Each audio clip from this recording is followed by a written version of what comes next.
Halo semuanya. Oke, dalam beberapa menit ke depan, kita bakal bedah sebuah ide klasik yang super kuat dari James Allen dan kita ubah jadi semacam toolkit praktis khusus buat kalian para mahasiswa.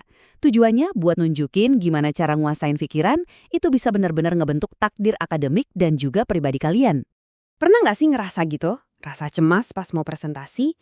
Atau kebiasaan nunda-nunda ngerjain skripsi? Atau mungkin suara kecil di kepala yang bisik-bisik? Kayaknya gue nggak bakal bisa deh. Perjuangan ini tuh nyata banget. Dan seringkali, biang keroknya tuh bukan materinya yang susah, tapi gulma di pikiran kita yang kita biarin tumbuh liar. Nah, disinilah buku kecil karya James Allen, As a Man Thinketh, masuk. Ini bukan sekedar buku motivasi biasa loh. Ini tuh kayak buku manual buat mesin paling kuat yang kita punya, pikiran kita. Yuk kita lihat gimana kebijaksanaannya bisa kita pakai. Oke, kita langsung masuk ke dagingnya ya. Konsep inti yang pertama. James Allen tuh punya ide yang sebenarnya radikal banget. Karakter kita tuh bukan sesuatu yang kita warisi secara pasif, tapi sesuatu yang kita bangun secara aktif, bata demi bata, pakai pikiran kita. Coba deh renungin sebentar.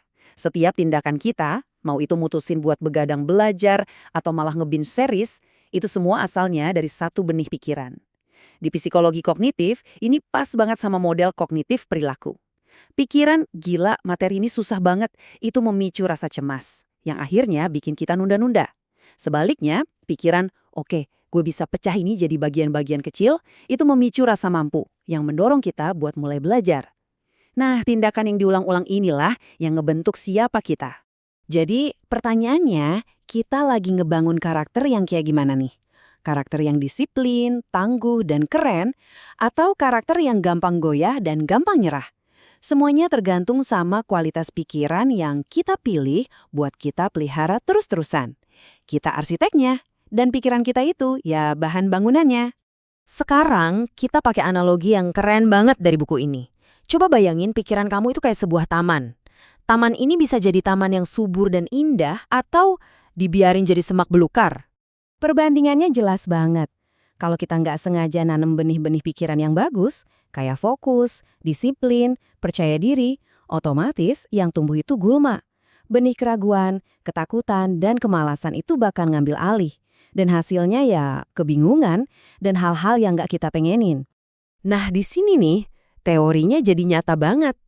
Kondisi di luar kita, nilai-nilai kita, hubungan kita sama teman, bahkan tingkat stres kita, itu semua selaras sama kondisi taman di dalam kepala kita. Lingkungan kita itu cermin dari taman batin kita. Taman yang berantakan, yang nggak mungkin panennya bagus kan? Oke, cukup teorinya. Pertanyaannya sekarang, terus gimana caranya kita jadi master gardener buat pikiran kita sendiri? Gimana cara ambil alih kendali? Ini dia langkah-langkah praktisnya. Pertama, amati. Ini istilah kerennya metakognisi, alias mikirin apa yang lagi kita pikirin. Sadari pas pikiran, males atau ini susah banget muncul. Kedua, cabut. Sadar-sadar, stop pikiran itu. Di psikologi ini namanya thought stopping. Ganti sama pikiran yang lebih ngebantu. Kayak, oke, coba kerjain 15 menit dulu aja. Ketiga, tanam benih tujuan yang jelas. Terakhir, dan ini yang paling penting, rawat. Ini latihan tiap hari ya, bukan sulap yang bisa sekali jadi. Terus, benih apa sih yang paling penting buat ditanam? Jawabannya, tujuan. Buat kita mahasiswa, ini bisa simpel kayak lulusin skripsi tepat waktu atau paham bener materi ujian ini. Tanpa tujuan yang jelas, pikiran kita ngalor ngidul, gampang banget diserang gulma gangguan. Dan akhirnya menunda-nunda. Nah, ini kuncinya. Pas kamu gabungin pikiran yang fokus sama tujuan yang kuat, itu jadi creative force yang dahsyat.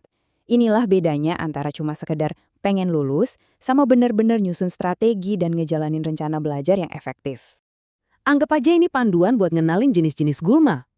Pikiran ragu-ragu pas ujian, wah itu bisa ngerusak semua persiapanmu.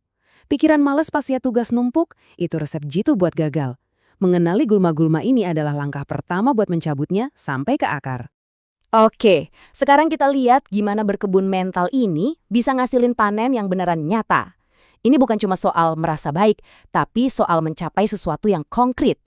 James Allen ngingetin kita, sukses itu, entah itu IPK tinggi, menang lomba, atau lulus tepat waktu, itu semua bukan hoki. Itu adalah hasil panen yang udah pasti dari pikiran yang diarahkan dengan sengaja dan usaha yang konsisten. Nah, ini dia panen yang bisa kamu harapkan. Dengan ngelatih pikiran, kamu nggak cuma dapat nilai bagus, tapi juga jadi lebih tahan banting pas gagal, punya kejelasan buat masa depan, dan yang paling penting, karaktermu jadi lebih kuat. Ini tuh life skill, bukan cuma academic skill. Pesan ini ngena banget apalagi buat kalian yang lagi di tingkat akhir. Visi yang kamu punya buat dirimu sendiri itu bukan cuma mimpi di siang bolong. Itu adalah janji. Janji tentang apa yang bisa kamu capai kalau kamu terus merawat pikiran yang sejalan sama visi itu. Sekarang kita sampai ke hadiah utamanya nih, buah termanis dari semua kerja keras mental ini.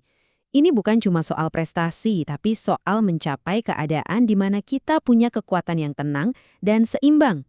Ketenangan atau serenity itu menurut Allen bukan berarti pasif atau lemes ya. Ini adalah pencapaian aktif. Ini kekuatan yang kamu dapetin setelah berulang kali milih buat tenang daripada panik, milih fokus daripada cemas. Nah, ini soal hubungan pikiran dan tubuh yang penting banget. Pernah kan ngerasa mules sebelum ujian? Nah, itu buktinya. Pikiran yang cemas dan takut itu bisa ngerusak kesehatan fisik kita loh. Sebaliknya, pikiran yang bahagia, jernih, dan tenang itu justru ngebangun kekuatan dan vitalitas buat tubuh. Manfaatnya praktis banget. Orang yang tenang itu lebih enak diajak kerja kelompok, lebih jago ngadepin tekanan, dan bahkan bisa jadi sandaran buat teman-temannya. Ketenangan itu bukan kelemahan, itu adalah superpower yang terkendali. Kutipan ini, ngerangkum semuanya dengan sempurna. Kalau kamu mau kekuatan sejati dalam hidup, mulailah dengan mengendalikan pikiranmu. Dari situlah penguasaan dan kekuasaan yang sejati datang. Titik. Jadi, setelah semua ini, pertanyaannya balik lagi ke kamu. Hari ini, pas kamu balik lagi ngerjain tugas dan belajar, benih pikiran apa yang bakal kamu pilih buat ditanam? Apakah itu benih keraguan atau benih keyakinan? Pilihannya ada di tanganmu, wahai sang pekebun. Yuk, mulai dari sekarang.